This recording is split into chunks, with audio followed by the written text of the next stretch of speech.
We're gonna start prepping with the Helix today, and we're gonna actually try this a couple different ways. So the Helix, super versatile. We can do a passive planetary grind, or we can do a direct grind. So I'm gonna show you prep with both methods. They're not mutually exclusive. You might direct grind and then passive planetary grind.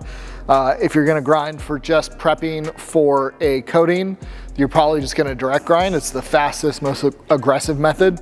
If you're gonna be prepping for a clear coat, you might do your money cut or cutting open the concrete with the direct grind, coming back through with the passive with maybe some 30 grits or some transitional diamonds to smooth out those scratches so the clear coat looks great.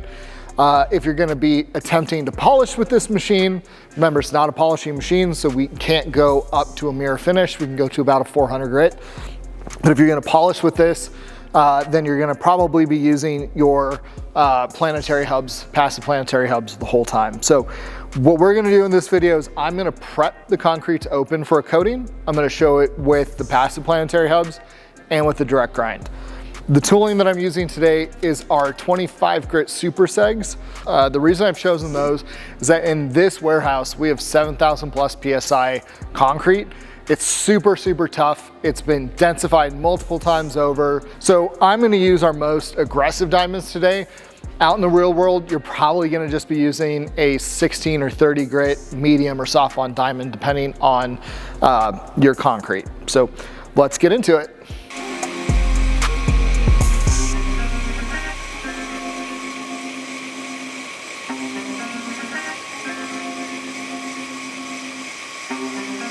A few moments later.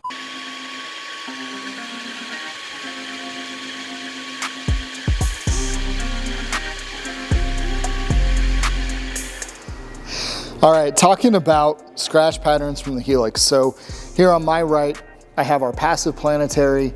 It gives a pretty even scratch pattern. And you can definitely see that the hubs were moving in a circular direction.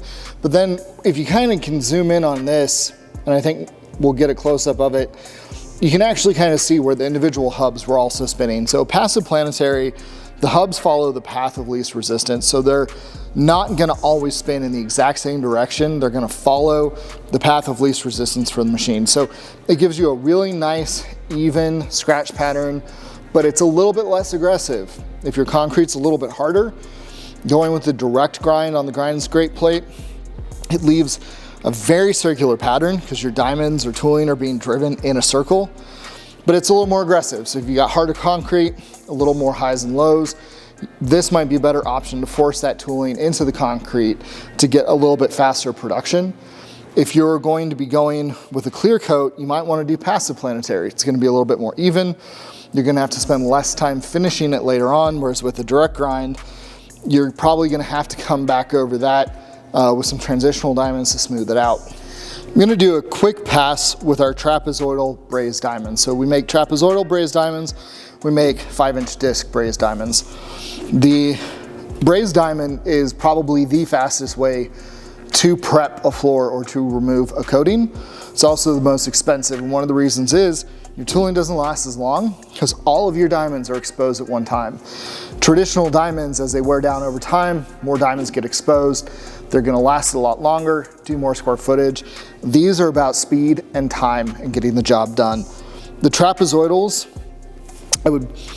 I'm running them on the direct grind plate today. You can also run them on the planetary hubs.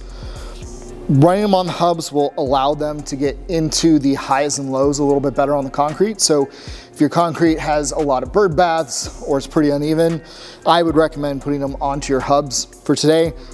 Right here, it's the one flat spot in our warehouse, so I'm gonna run them on the grind plate here.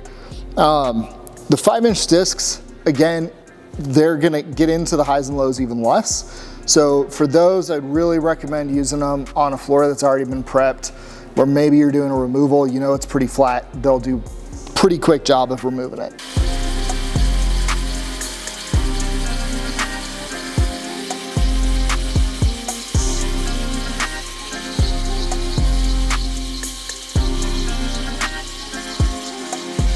And our fastest method was the brazed diamonds. And on this one, We use them on the direct grind. You could also use them on the passive planetary.